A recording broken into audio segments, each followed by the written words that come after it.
Welcome to Awesome Movie Year, the podcast where we take a look back at an awesome year for movies, which is every year. My name is Josh Bell, film critic and writer, and I am joined by my co-host. I'm Jason Harris, filmmaker, comedian. And Josh, today I'm going to beat you like a dead homeless guy. Oh, Merry Christmas! Just such a festive way to start this episode. Thank you for that, Jason. Jason, who is the holiday spirit guy who is always making sure that we celebrate the holidays here on Awesome Movie Year, but a bit of a lump of coal that you're bringing us to start this episode, Jason. Josh, can't talk now. Got to jump off a building and save a baby. Whee! All right. Well, that was a little more optimistic. So what's going on here? Well, we are celebrating Christmas as we, I guess, always do now. Pretty much every year we've done something related to the holidays with a couple of special episodes looking back to a couple of our previous seasons. And in this episode, we are looking back at our season on the films of 2003 to cover the anime film, the Japanese animated film Tokyo Godfathers from director Satoshi Kon, which is the heartwarming, I guess, story of three homeless people who find an abandoned baby on Christmas Eve and go through all sorts of misadventures to try to reunite the baby with its parents.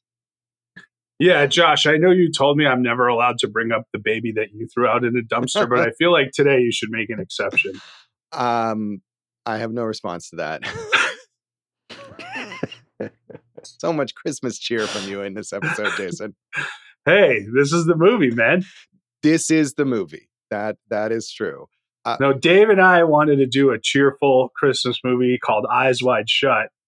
But this was also on the list, and we chose this one, so we're rolling with it. Yeah, no, I think this was a good choice. And as we talked about when we were figuring this out, anime is something that we've never covered here. I think it's fair to say that none of us are exactly anime experts, but it is a major area of world cinema, and it's something that's good for us to finally get into.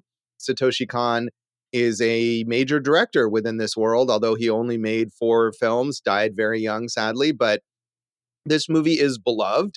And it's interesting to me that this is a Christmas movie from Japan, because as I was watching this movie, I was wondering, like, do they celebrate Christmas in Japan? Are there Christians? And I looked this up, and apparently only between 1 and 1.5% of Japanese people are Christian. So it's a very small portion of the population, but Christmas itself is more widely celebrated as a secular holiday with Santa Claus and Christmas trees and, you know, all the kind of things that we here in the US that people use, even though they're not necessarily religious. And apparently a big Christmas tradition in Japan is eating KFC. Yeah. Well, that's I could go for fried chicken, but not KFC, where I worked in high school. So, but not in Japan.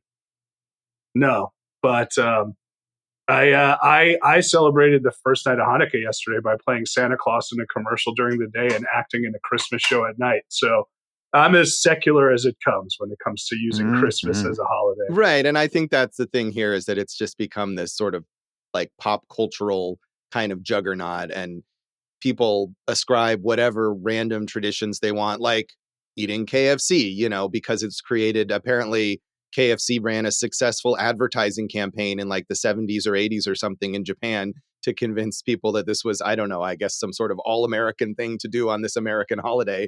And now it's a huge thing there. So I mean, in America, we would say maybe along the lines of how we celebrate Cinco de Mayo, right? Yeah. Like most Americans have no idea what Cinco de Mayo is, but it's like Cinco de Trinco, you know, here's a holiday. Right. Or St. Patrick's Day or something like that we end up with here. So yeah, I suppose Christmas is the American equivalent of Cinco de Mayo in Japan. So what is the Cinco de Mayo equivalent in Japan? Yeah, maybe Cinco de Mayo. I didn't look that one up. I just was curious about celebrations of Christmas there. So all right. Anyway, this movie, I guess, was not a box office success per se. I assumed it would have been successful in Japan. Allegedly, according to the numbers, which is usually a decent source for box office info, it grossed only $847,000 worldwide, which I assume would include Japan, on its budget of $2.4 million. But I'm not sure I 100% believe that, because I think Satoshi Kon and his previous films, Perfect Blue and Millennium Actress, were quite popular there, and that this would have been as well, but maybe not. I don't know. I don't know either. I will say, as you mentioned, none of us are experts. I've watched a good amount of Miyazaki movies, but this was my first Satoshi Kon film.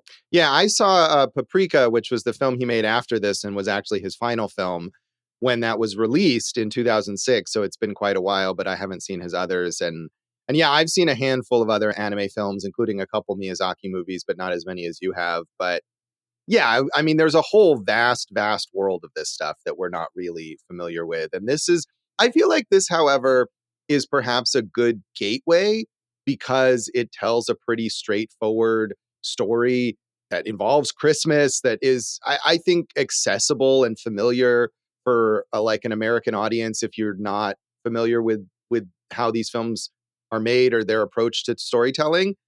So if you've never seen an anime film, this might not be a bad place to start. Sure. I mean, is there ever a bad place to start? Like, can you name a movie like, hey, I've never seen X type of movie, but I'm going to start with blank, and that's a bad one to start with? I mean, I'm not sure if I can say that for anime because I'm not familiar enough, but I mean, I love horror movies, and you could say like, well, if you wanted to check out horror movies, maybe don't start with something like super extreme, don't watch Cannibal Holocaust as your first ever horror movie or whatever. So I think that is a thing. No way. You got to throw the kids in the deep end, buddy. They're never going to swim if you don't let them, work it out for themselves. Yeah, Jason says kids should watch Cannibal Holocaust. This was also You're the one who threw a baby out, Josh. So I feel like I'm much less, in the wrong here. so much holiday happiness here today. This was also inspired in part by the John Ford Western film Three Godfathers from 1948, which was about three outlaws who find a baby on Christmas and starred John Wayne. I have not seen that film. Jason, have you seen that? No, it's tough to find. Oh. I did try to find it this week, but I was not able to. At least it's tough to find for free. Let's say that. Fair enough. Yeah, I didn't look for it because I didn't have the time this week, but I would watch. I mean, a John Ford Western starring John Wayne, that's totally something that I would check out. So when you love babies. Yeah, I don't know about the baby part, but the rest of it. Josh, do you want to start this by critiquing the anime baby in this episode and how terrible of an actress this baby that's drawn is? No, the anime baby is cute. I prefer anime babies to real babies, I will say.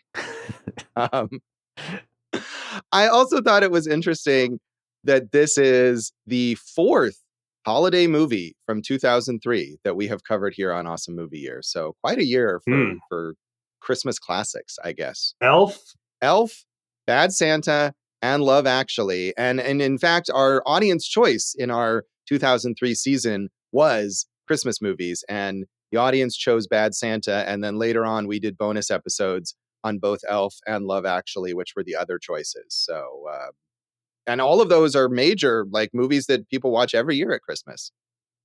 What the fuck is your problem, kid? Thank you for your Bad Santa impression. You're welcome. Yeah. So this movie got a pretty limited American release, but it was well received by critics generally in the US. Roger Ebert said, "The movie's story is melodrama crossed with pathos, sometimes startling hard-boiled action and enormous coincidence. The streets of Tokyo seem empty and grim as the three godparents protect the child and eventually begin a search for its true parents. And the story involving those parents is more complicated than we imagine. There are scenes in an abandoned house, in an alley of homeless dwellings, in a drugstore that seem forlorn and hopeless, and then other scenes of surprising warmth, leading up to a sensational ending and a quite remarkable development in which two lives are saved in a way possible only in animation." And I believe that would be the reference of jumping out of the building to save the baby. And spoiler, a gust of wind catches them on an awning or a banner that saves them. Yes, yeah, I believe that is what he's referring to. So yeah, spoiler alert, they don't kill the baby in this Christmas movie. Yeah, that's quite a spoiler. Yeah. But I mean, there is a sense of sort of magical realism to this story. And I mean, the magic of Christmas and that kind of stuff with all those coincidences is these people seem to randomly encounter all of the significant um, figures from their past randomly as they go through the city trying to find this kid's parents. So it's not like a fantasy movie per se, but it's not a realistic movie either, really. No, it's a realistic setting where, like you said, it's all about coincidences, which to me became a little too much. But yes, that you're using a real world setting to tell a more mystical and magical story. Right. It's the magic of Christmas. So I didn't mind those coincidences. I kind of thought that was the point. I know it's the point. I'm just saying I didn't dig it, dude. All right. Fair enough. I understand the point of the film, Josh. All right. Just because you're a noted film critic and I'm just a schlub over here doesn't mean I can't figure out how movies go. I didn't think that was the case. So Do you want to insult Guys, stop fighting. It's Christmas. Yeah, do you want to insult me anymore in front of the family, Josh? Here on Christmas dinner, I'm sorry I'm not as successful as you, and I followed the path into the arts while you got a normal 9 to 5 and a house and a wife, Josh. Man, I have none of those things. Manohla Dargis in the Los Angeles Times said, among this film's modest delights, perhaps the happiest is that it never sacrifices pleasure for finger wagging and hand wringing. At once a model of craft and encouraging proof that the future of animation exists beyond the glories of Pixar and Hayao Miyazaki, Tokyo Godfathers is more than anything else great fun. The language tends to be far saltier than most American animations, and the cute and fuzzy take a back seat to the carnival-esque and modestly freaky. But this is also foremost a movie that aims to please, complete with laughter and tears. In some way, Hana, Jin, and Miyuki are modern-day magi, bearing tidings and visions from other lands. But mostly what they have to offer is another, more precious gift, that of a well-told story forged on vision and delivered with heart. And Josh, nothing's more fun than abandoning a baby that you stole because your baby was stillborn and died. Yeah, they get some heavy stuff. Spoiler there too. We're going to spoil the movie. Yes. Yeah. So, I mean, no, there's heavy stuff in the stories of all of these people. I mean, all of the main three characters have this like tragedy in their lives. And part of the whole coincidence thing is that I don't know if they really resolve that, but they at least are able to kind of have some emotional closure maybe with the people that they've left or that have left them in their lives. It's a bridge to resolution with most of it. But yeah, it seems like, it all worked out for them. Well, I don't know if I would go that far, but it all worked out. What a Merry Christmas indeed. Yeah. The baby got its happy ending. The rest of them, it still seems a little unsettled, which I appreciated. That it's not like, oh, everything's great now, that these people still have stuff to get through. Yeah, but they give you the kind of path to see how they are going to find peace and resolution. Yes. So finally, Tasha Robinson in the AV Club was a little less enthused. She said, Kon's major cinematic conceit is that the abandoned infant serves as a remarkable source of luck, and possibly even a, quote, messenger from God. Nothing else could explain the film's incessant, bizarre coincidences. Even assuming a heavy dose of divine intervention, some of Tokyo Godfather's plot twists don't make sense. But Kon appears more interested in feel-good Christmas miracles and broad caper movie comedy than in detective logic. The results are funny and even touching, but also slight, cutesy, and more than a bit pandering, especially by comparison with Millennium Actress and Perfect Blue's giddy challenges. Yes, it is more interested in feel-good miracles than logic, as Josh hammered us. That is the point of this film. Yeah. Right? I don't think you got the point, supposed but to follow. She didn't. Yeah, maybe you need to talk to Manohla Dargis. Tasha Robinson. Tell her. Tasha Robinson. Well, then, yeah, you could talk to both of them, but for different reasons, I'd be But, yeah, happy I mean, I don't understand how you missed that. That's the point of the movie is coincidence. Right. I mean, I guess I understand. I mean, like you said, it got a little too much for you. And I guess I can understand that, where it's like, even if you know that that's what he's aiming for, maybe you just can't buy into it or whatever. But yeah, it does seem like that is the main purpose here that she's sort of discounting. Yeah, it got a little tiresome for me. But again, it's a Christmas movie. It's not the first Christmas movie that uses magic and the spirit of Christmas to get us through. Right, exactly. I mean, I think there are plenty of Christmas movies with more absurd contrivances that are harder to get around, I think, probably. I think, you've talked about some of those other movies, like, obviously Elf is another movie you could say uses a real world setting for the most part, New York, but has a much larger jump in, kind of suspending disbelief. But, when you go all in on it and you can make it work in a movie like Elf, then it leads to great results. Right. I mean, an elf has like actual magical creatures, which this does not have. But I mean, even something like Love Actually is built on the idea of all these little coincidences and the Coincidence. characters who Yeah. run into each other. All that's like, again, that's the point of that movie, too. And I'm sure there are people who complain about that because, as I imagine we talked about in our episode, that movie has a passionate hate following. But again, that's kind of the point there is those coincidences and those encounters. And a passionate love following. Well, that too. Actually. Yes, it actually has both. Um, so, Jason, had you seen this film before? No, I mean, this was on my to watch list on my Just Watch app. I said I would like to watch this one, and now I've watched it. So you took it off the list. Give me a minute. And you said so you hadn't seen any Satoshi Kon films. No, this was my first one, but as you know, Josh, every year go searching. Oh, what are some holiday movies I haven't seen before? And a lot of people in the last year or two definitely have been pumping this movie up. So I was glad to finally get around to it. Yeah, me too. I mean, like I said, I saw Paprika and I liked it, but I think I was sort of perplexed by it. And this is an outlier in that Paprika and his first two films, Perfect Blue and Millennium Actress, are all these kind of surreal sci-fi stories where the line between what's real and what's like imagined or what's a fantasy is constantly blurred. And I think that got to be maybe a little much for me in that one film that I saw, though it was a long time ago. So I liked that this one was a bit more straightforward. But I still would like to see more. I was hoping to maybe watch Perfect Blue before we did this episode, which is very short and was available to stream, but I just didn't have time for that. But I still would be interested in checking that out. I agree. I would like to watch all of his movies. Yeah. So, Dave, had you seen this or any Satoshi Kon films?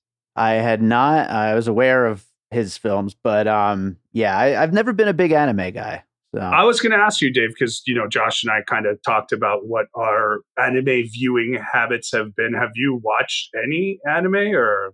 Pretty much no. Obviously anime and video games kind of have always been like side by side. And so, when I was younger, I tried to make the jump and I just found myself always like kind of drifting off a little bit. They're just a little too manic, just going boom, boom, boom, boom, boom through the whole story. And I just always find it hard to focus on them. It's a different, style of storytelling and animation than we're used to, that we grew up with, American cartoons. Yeah. But, as right now, especially kind of with access to everything all over the world, like Crunchyroll anime services are huge. Like we're recording this right as the new Miyazaki movie is about to hit theaters, The Boy and the Heron, and that's going to do really good business. There's such a large worldwide audience for anime at the moment. Yeah, that's so true. But I kind of am with Dave in that, like, I think I've seen more anime than he has, but I too have like a rough time kind of getting into the rhythms of the storytelling in, from various different filmmakers, whether it's this or it's a Miyazaki film or something else. And I mean, I'm a terrible American because I'm like I watched the recent Scott Pilgrim anime style show on Netflix, which is not, and I mean, it's an American cartoon, but I'm like, I like the American fast food version of anime, not the authentic version of it. That's what I'm into. Does that make you a terrible or a great American, Josh? I don't know. I think it makes me a terrible like cinephile, but a stereotypical American, perhaps. Xenophobic film lover. Yeah, but the Scott Pilgrim anime on Netflix is great. So I will say that. I'm excited. I haven't watched it yet. Yeah, it's very, very good. So anything else you want to mention about the background of this film, Jason? Josh, from the press notes from Satoshi Kon, he wrote, "The film is an attempt to restore in a healthy way the miracles and coincidences that have been pushed into the other world by the weapons of scientific logic." Right. I mean, that sounds like exactly what we were just talking about and what Tasha Robinson missed there. Right. That's what is really the point of this film. And, he goes on to talk about how what the literal definition of a family doesn't have to be what your family is in real life. And this is about kind of creating your own family. Right, which is a very common Christmas movie theme. And we'll probably get into that more when we come back and talk more of our general thoughts on Tokyo Godfathers.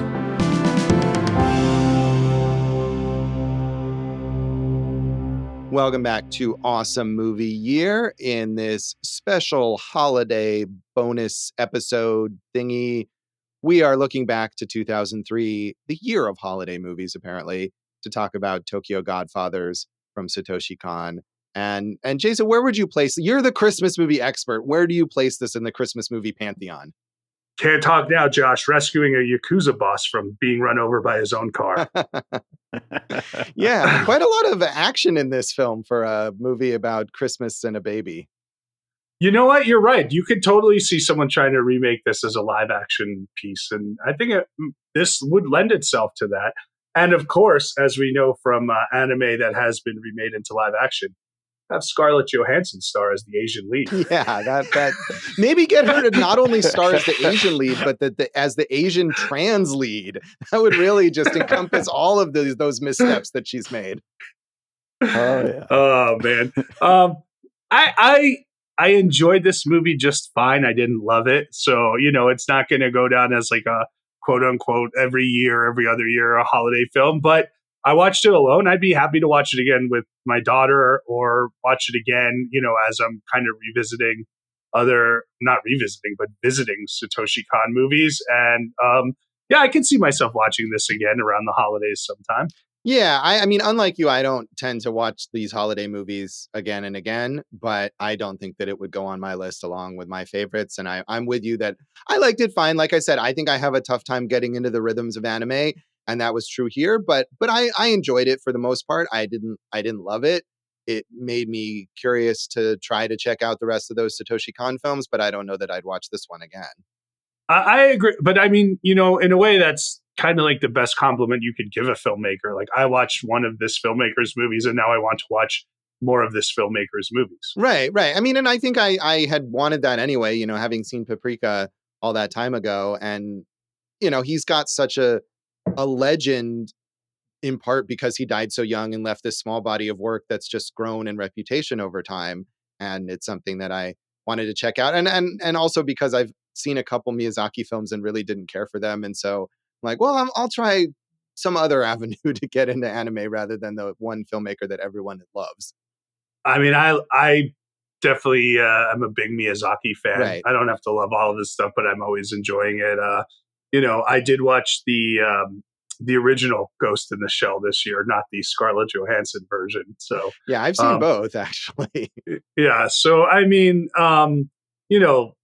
as you said, we're not experts on this. We're coming to it with a casual knowledge or a casual base of reference. So to me, it was less watching it as, I guess, a quote unquote anime film and more watching it as a holiday film. Right. I mean, and it is both. And I think it works as a holiday film. I mean, it's one of those movies that even though it is about like the magic of Christmas, it's not hammering you over the head constantly with like Christmas, Christmas, Christmas. And that may be because in Japan, it's not as, prominent a holiday as it is here. We start with this religious service that the characters are attending that's about Christmas. And then when they leave there, they end up finding the baby. And after that, we kind of get various references, but it takes place over several days or a week leading up to New Year's, which I got the impression is a much more major holiday in Japan than Christmas.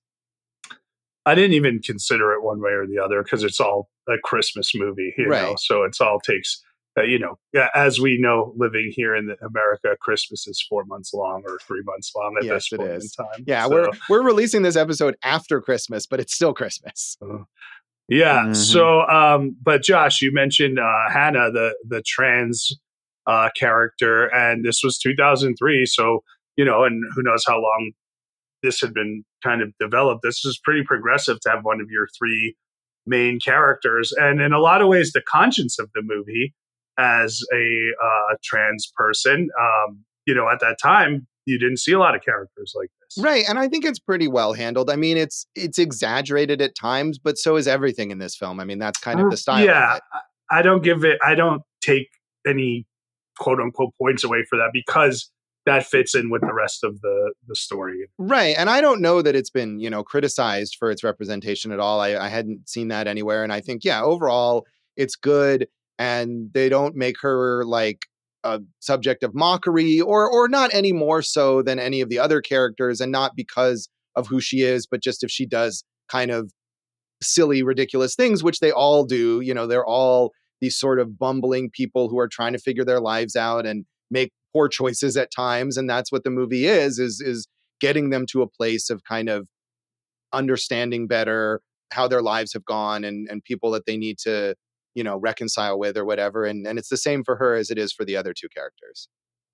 I think so. I think all of them have conflicts that they carry with them, and I don't know if I love all the resolutions of those conflicts, but you can understand how they are constantly carrying a weight with. Yeah, I mean, I did feel like on the one hand, like I was saying earlier, I like that it's not everything is just wrapped up in a bow, and it doesn't end with like all the characters and their estranged relatives slash associates or whatever having like a big Christmas dinner and they're all happy together. But it did seem like a little haphazard, maybe some of those resolutions to the storylines. I mean, especially the very, very end where it's just like it ends very abruptly. Yeah, it does. I didn't mind that though, because it was like, who knows? Is this the type of thing that we know now has become beloved? Had Khan lived longer, you could have seen a sequel to this and seen how those resolutions played out. Maybe it's 10 years later, and they are the godparents of this child. Maybe now we see that relationship. Yeah, it's like Three Men and a Little Lady. Let's let's cancel the sequel. Yeah. I did think about Three Men and a Baby as I was watching this, though. Were you waiting for this baby to make a doodle? Yeah, I mean, I have to say that these characters were much more capable at taking care of a child than the men in Three Men and a Baby were, at least initially. Well, yes, Josh, but you've really set a high bar for comparison. So, I don't know where to take this conversation now that you've done this. Yeah, that's fair. So we talked about Hannah, the trans character. We also have Jin, or is it Gin? I don't know. I think it's Jin, who is this kind of, I don't know, middle-aged, I guess, alcoholic. And he keeps changing his story about why he's no longer with his wife and his daughter, who at one point he says are dead, but then it turns out that they're not. And, so his thing is that he's estranged or has been left by or left his daughter. And so when they pick up this child, that brings up a lot of those feelings for him. Well, he gambled basically all of his money away, right? So he had the shame of now not being able to, take care of his family. And I think he left them because of what he was unable to do as a provider and a father anymore. Right. But he kind of changes that story for a while until we find out the truth when he coincidentally encounters his adult daughter, who now is a nurse in a hospital where they end up. I think the most interesting stuff with Jin is when he finds that old homeless man that I mentioned, and this kind of like look forward of, hey, this is what's probably going to become of. Right. And I wondered if that was going to be, I mean, because this movie does have this sort of magical realist tone, I hadn't seen it before. I kept waiting for it to maybe become fully supernatural. And I was wondering if that was going to somehow be like his actual future self, because he's dressed in the same clothes. And I think you're meant to make that parallel, but they never say that. But yeah, he certainly sees that as like, this could be my future or whatever, this old drunken man who nobody is paying attention to him and he's just dying. And there was a weird thing with there where as he dies, he hands Jin this like little bag, and he says, "Hold on to this for me," right? And then later in the movie, I think it's Miyuki, the teenage girl who's the third member of this group, and she's grabbing Jin's jacket for some reason, and the bag falls out, and we see something tumble out of it. It looked like maybe it was money or something, and I thought that would follow up, and it just never did. It's a winning lottery ticket, I think. Okay, so are Yeah. we meant to assume that they get that winning lottery ticket and become rich? Yeah, I think so, but I didn't catch that until I was reading, while doing the research after watching this, what that was either. Yeah, I mean, I did. I remember the moment where you hear on TV they talk about the winning lottery ticket, and Jin seems to have had one, and he didn't win. So that was something that was brought up, but I wasn't sure exactly what was going on there. Yeah, I mean, I think that is what happened, but we pieced it together, Josh. So maybe the sequel is that they're now rich and they live in a penthouse apartment like the three men and the baby. Or a British manor is what I was going to say. Right, where they go in Yeah. the sequel. Yeah. I really look forward to this crossover.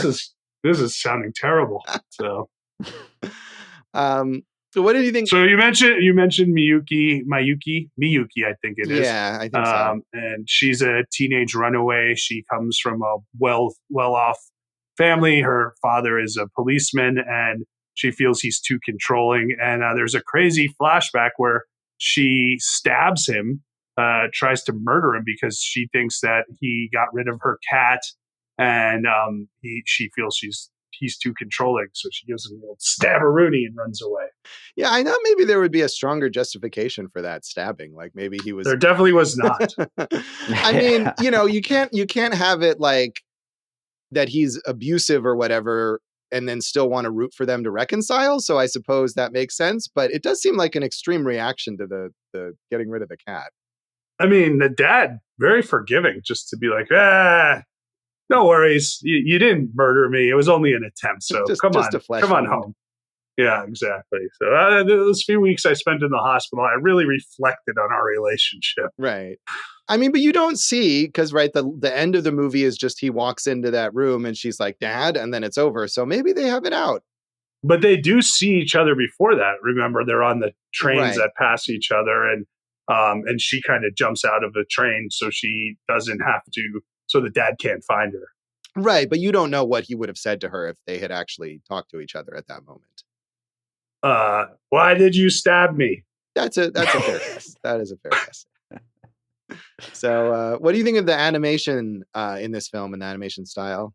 It's beautiful. It looks great. I was very impressed, especially with the interiors of the dwellings where the homeless people lived and everything.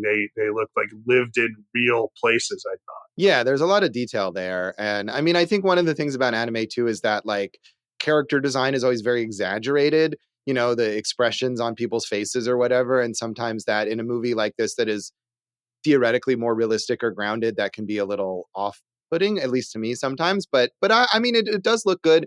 And I think Satoshi Kon has a distinctive style that's not just, I mean, there's a particular style that one expects from anime in general, but I think he also has a personal style that you can recognize from film to film. I think one of the main themes, and I have a quote from Khan here, is using the landscape and the environment as character. And Tokyo, as he says, is watching over these people. He said, when I bought my new digital camera, I started taking pictures of such faces of the buildings for fun, but I thought that would be a shame to let it end up just as a hobby. So I decided to use them in this film as symbols of the pantheistic gods, the 8 million gods that have existed in Japan since ancient times. So to me, where I saw the buildings come to life wasn't where they look like faces in the movie, but over the credits, you see them dancing. Right. And that's kind of where I was like, okay. Yeah. They're dancing. Do the buildings have faces? Like literal faces? A lot of them they're supposed to look like faces, a lot of them. Oh, I totally missed that. See, now I'm the one who didn't get the point of the movie. You're dumb. So true. So true. But that's cool. Landscapes that look like faces. No, that's great. I mean, and that's the cool thing that maybe, people like me don't notice on the first viewing, but if you watch it multiple times, you might notice that in the background. If you're not looking at the backgrounds carefully enough, you're focusing on the characters, maybe you miss stuff like that. As we all did. Yeah. So, but I do remember the buildings dancing during the credits. That I did catch. Well, you've saved your credibility then. Thank you. So which of the coincidences here were too much for you? I mean, it might not be like one coincidence. It might be the building of coincidence after coincidence after coincidence, right? But, it starts with that Yakuza boss, and he's got a past with Jin. And then, as someone tries to murder him, he steals Mayuki and the baby and holds them hostage. And everything keeps building and building. So I think by the end, where Jin finds his daughter in the hospital, and then Miyuki and the dad run into each other in the hospital. It's just like, it's for me, I was just like, all right, a little much. But, again, I can't fault it because that's the point of the movie. Right. I mean, to me, I felt like once you buy into that happens, then you can go with all of it. Once you get to that first moment where they are at the wedding with the Yakuza boss or whatever, and Jin's like, oh, it's that guy. That's the guy who, ruined me because of my gambling debts that they just happened to run into. It's like, okay, that's what kind of movie this is. That's what's going to happen. And you go with it. I agree with you. Yeah. Thank you. So you're welcome. Dave, I think we're not that into this film. What did you like about it? Yeah, I mean, I really like the animation. I always think that these movies look cool, even if I, have trouble following along with them. But yeah, I think the animation was great. I thought there were some funny moments, that it's very, I don't know.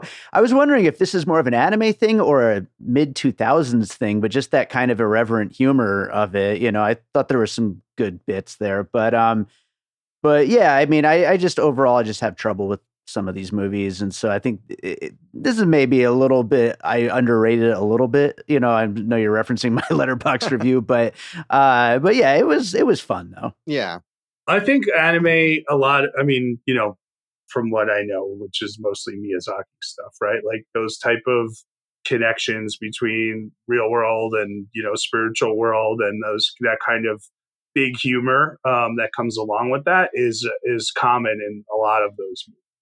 Yeah, to me it seems like that. Yeah, that like sort of tonal balance of like almost like slapsticky humor along with serious stuff and like supernatural occurrences or whatever is pretty common in a lot of anime. Again, from my limited perspective, well, maybe some more knowledgeable anime fans will tell us how wrong we are about all this stuff, perhaps. Well, I mean, hey, at least we're being honest about our lack of knowledge of the field. But I have seen a good amount of Miyazaki movies, and I think that's obviously probably where a lot of people come in as an entry point to this world. Right. Yeah. Especially these days, he's become such a worldwide phenomenon. I mean, and I think that the Miyazaki films are closer to this in that they're sort of whimsical and they're more of that like magical realist fantasy tone versus like the harder sci-fi that I think was what people mostly knew of anime in like the 80s and 90s. Ghost in the Shell. Yeah, like Ghost in the Shell or Golgo 13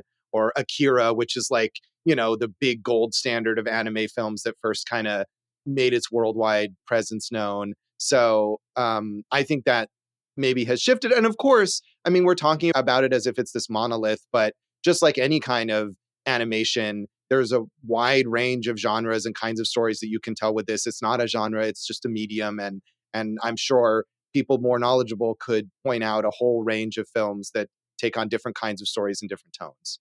But that's the beauty of podcasts. You can be an idiot and still talk. That's true. Mm-hmm. Yeah. I will say I like I've seen a couple of Makoto Shinkai's films those are probably the ones that I like the most, Your Name and Weathering with You. And I haven't seen his new film Suzumi, which is out this year, but I'd like to. And those definitely have this very much like fantasy mixed with reality tone, but they're very like unabashedly romantic.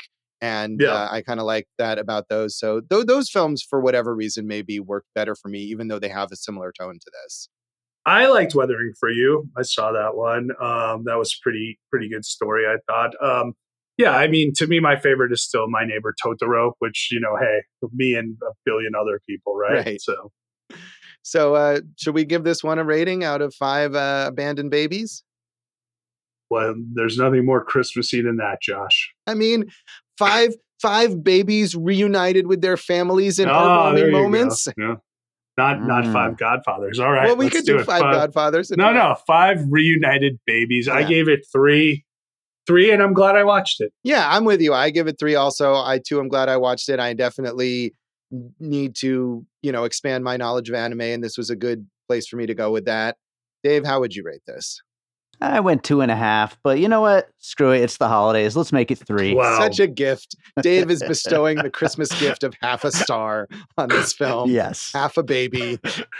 Half a baby. So Kind of. generous of you, I think Dave. I did this. I listened back recently to our Idle Hands episode, and I was like, it's the holidays. I'll give it 3, and I'm like, nope, I shouldn't have done that. Oh man, yeah, you were way too generous with Idle Hands. Let's we all agree. relitigate Idle Hands right now. I agree with you. You're on your. I'm on your side on this one. All right, we'll come back in a moment and talk about the legacy of Tokyo Godfathers.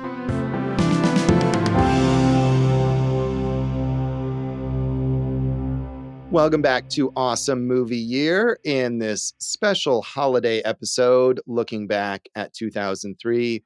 We've been talking about Satoshi Kon's Tokyo Godfathers, and we've really talked a lot already here about the legacy, which is Satoshi Kon's career that sadly was cut short. He did make one film after this, as I said, called Paprika from 2006, which returned to the more like surreal sci-fi tone of his earlier films. He also had created a TV series in 2004 called Paranoia Agent that I'm not familiar with, and was working on a final film called Dreaming Machine when he died in 2010 at the age of 46 of pancreatic cancer. And I guess that's something that for a while people were attempting to complete, but it sounds like that's not going to happen. Yeah. So when I read it, it kind of reminded me of when David Bowie died, and it just like none of us knew that it was happening, and it was also cancer, And then it was like, hey, David Bowie died of cancer. Like we didn't even know he had cancer. Khan kind of just went and lived his life out quietly at home, and then left like a final message, and was trying maybe to develop like a final project. But we of course had Black Star as the final album. So that sort of reminded me of, but it's sad, obviously when that happens to anyone, and you think like, both he and the co-writer on this died young, and they could have put out a lot more great art. Right. I mean, and theoretically, I guess there was a good amount completed on that final film. And maybe if they get the right people involved, it could actually eventually come to fruition. There's a French documentary from 2021 called Satoshi Kon, the Illusionist, that apparently includes some footage from that uncompleted film. That's not a movie that I've seen, but I do feel like in the last 13 years since he died, his status as this like legendary anime filmmaker has just grown. Yeah, and he's got a lot of fans in the industry as well. So, maybe someone like Darren Aronofsky, who's a huge Khan fan, or they say like Christopher Nolan has been influenced by him. Maybe someone like that could pick it up and finish, or Guillermo del Toro, That would be an interesting choice. I mean, I would have expected like, another Japanese animation director to finish it. But I mean, I imagine that Darren Aronofsky completes Satoshi Kon's final film. Like what would that even look like? That would be pretty fascinating. I think any of them, would be pretty interesting. I mentioned the co-writer, which is Keiko Nobumoto. She died in 2021. She was only 57, and she wrote Cowboy Bebop, Wolf's Rain. So she had a lot of big time credits there too. Yeah, and the actors here, one thing that Satoshi Kon did with these voice actors was casting like live action actors mainly, and I think no one who's really well known here in the U.S. Toru Emori, who played Jin, is a very prolific Japanese film and TV actor and is also a theater director.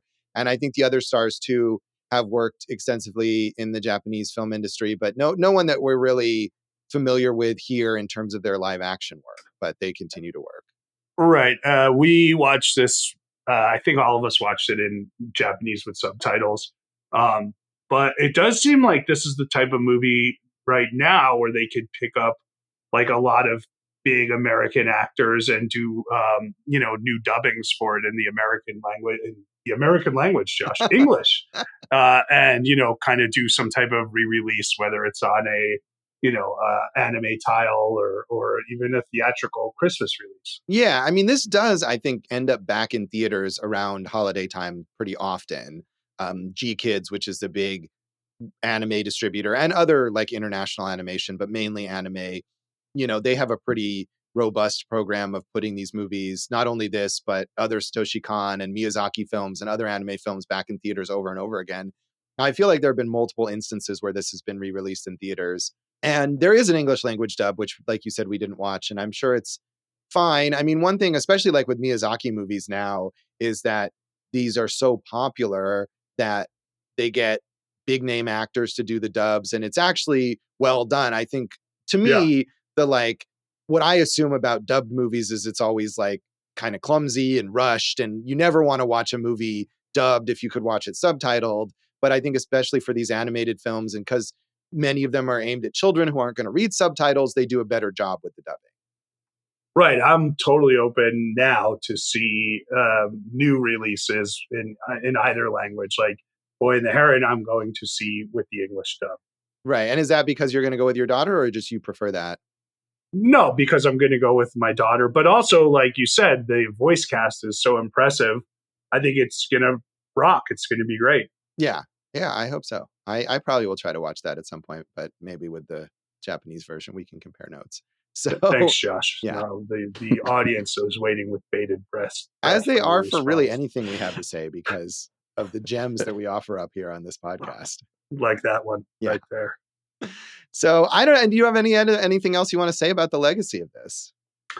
No, I just think it's cool. Like, as we continue, obviously we always talk about how much I love these holiday episodes, but I think it's cool that like we're showcasing so many different types of movies. We started probably with some of the big classics and some comedy stuff, right? And now this year we've done a very strange horror kind of psychological thriller, cult classic, I'd say, and then this anime film that's got a huge audience. Yeah. I mean, there's a lot of range of genre within the world of holiday films, and so I wonder, as the expert, Jason, if you would say that 2003 is the awesomest holiday movie year. I mean, that seems like an article you should write for one of the outlets that you currently work with. But yeah, it's interesting, and we have yet to do a Hallmark movie for Dave.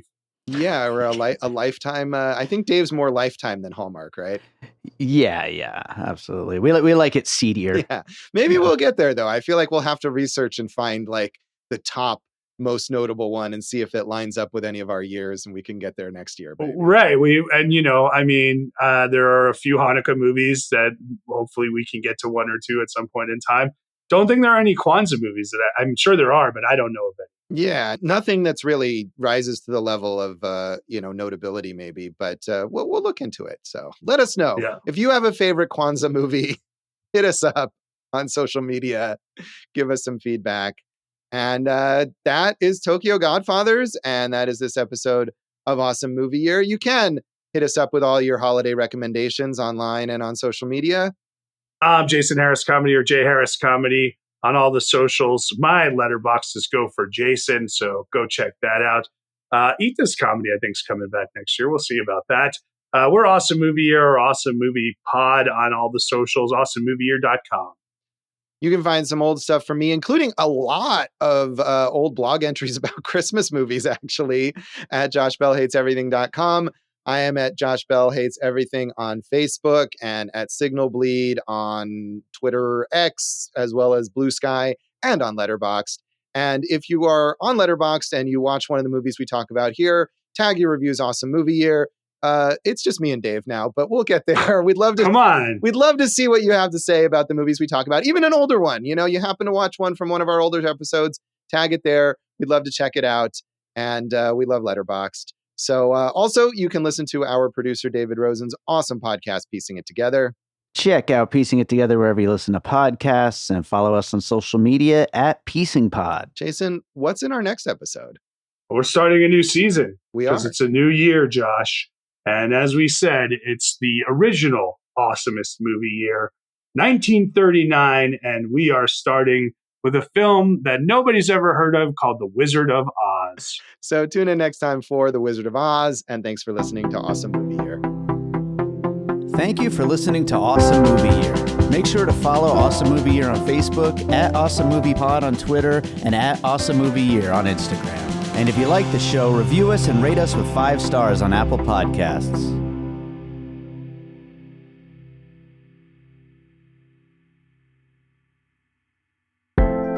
An All Points West production, produced by David Rosen in Las Vegas.